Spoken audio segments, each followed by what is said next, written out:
गणेश जी के उत्सव में हम गणेश भगवान से ये प्रार्थना करते हैं, उनसे बुद्धि, विवेक और सहनशीलता इत्यादि की मांग करते हैं। हम उनसे मांगते हैं कि हे भगवान, हे प्रभु, हमें विवेक, शीलता इत्यादि हमारे जीवन में बनी रहे। ऐसे ही हम मां आदि शक्ति से ये प्रार्थना करते हैं कि हमें, यदि हमारे देश पर, हमारे परिवार पे किसी प्रकार की आपत्ति आती है तो हम उसका सामना कर सकें। हम उपासना करते हैं 9 दिन के हाथ में शस्त्र नहीं है।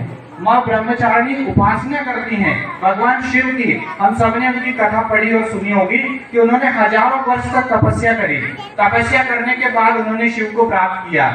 उसी माता का दूसरा रूप है माँ कालिका, जिनका कि हम सभी ने देखा स्वरूप भगवान शिव अर्थात उनके पतिदेव ने उनके सामने आकर के जब वो रुके तब माता कालिका ने अपने स्वरूप को रोका था।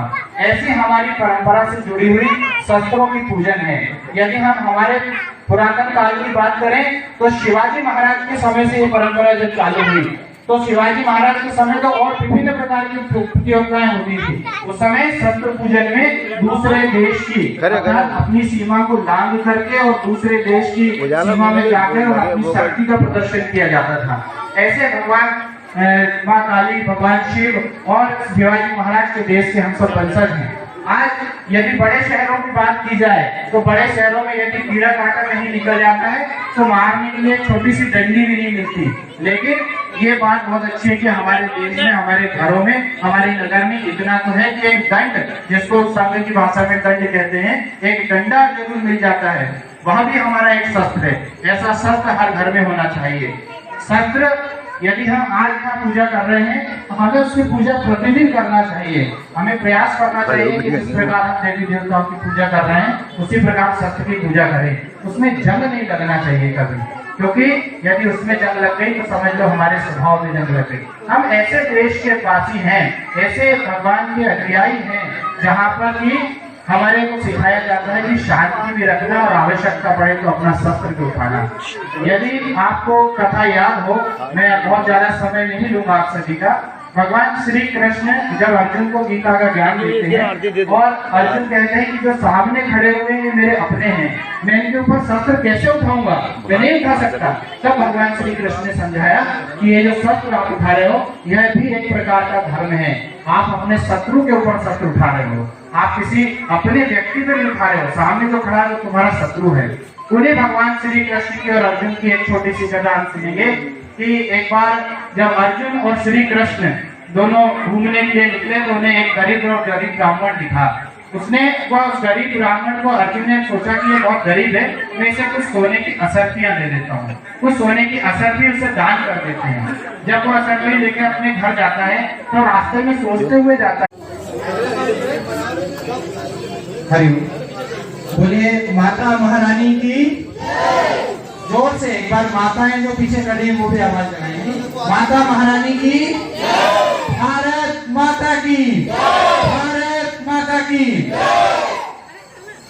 आज हम सभी यहाँ माता जी की आरती में एकत्रित हुए हैं। आरती के उपरांत यहाँ शस्त्र पूजन का एक आयोजन किया गया है।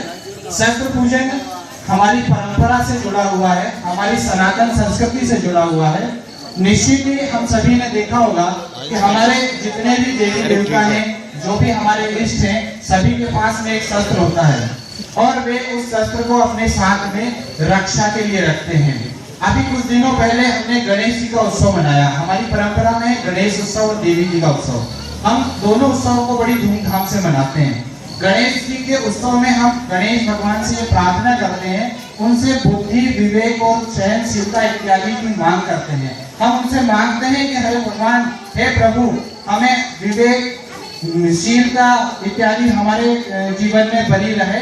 ऐसे ही हम माँ आदि शक्ति से ये प्रार्थना करते हैं कि हमें, यदि हमारे देश पर, हमारे परिवार पे किसी प्रकार की आपत्ति आती है तो हम उसका सामना कर सकें। हम उपासना करते हैं 9 दिन, जिसमें दूसरा दिन होता है माँ ब्रह्मचारिणी का। दूसरा दिन जो माँ ब्रह्मचारिणी का होता है, उस दूसरे दिवस में आप सभी ने पढ़ा होगा और देखा होगा कि माँ ब्रह्मचारिणी के हाथ में शस्त्र नहीं है। माँ ब्रह्मचारिणी उपासना करती हैं भगवान शिव की।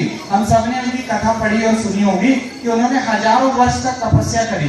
तपस्या करने के बाद उन्होंने शिव को प्राप्त किया। उसी माता का दूसरा रूप है माँ कालिका, जिनका कि हम सभी ने देखा स्वरूप भगवान शिव अर्थात उनके पतिदेव हुए उनके सामने आकर के जब वो रुके तब वो माता कालिका ने अपने स्वरूप को रोका था। ऐसी हमारी परंपरा से जुड़ी हुई शस्त्रों की पूजन है। यदि हम हमारे पुरातन काल की बात करें तो शिवाजी महाराज के समय से ये परंपरा जब चालू हुई तो शिवाजी महाराज के समय तो और विभिन्न प्रकार की प्रतियोगिताएं होती थी। उस समय शस्त्र पूजन में दूसरे देश की अर्थात अपनी सीमा को लांघ करके और दूसरे देश की सीमा में जाकर और अपनी शक्ति का प्रदर्शन किया जाता था। ऐसे भगवान माँ काली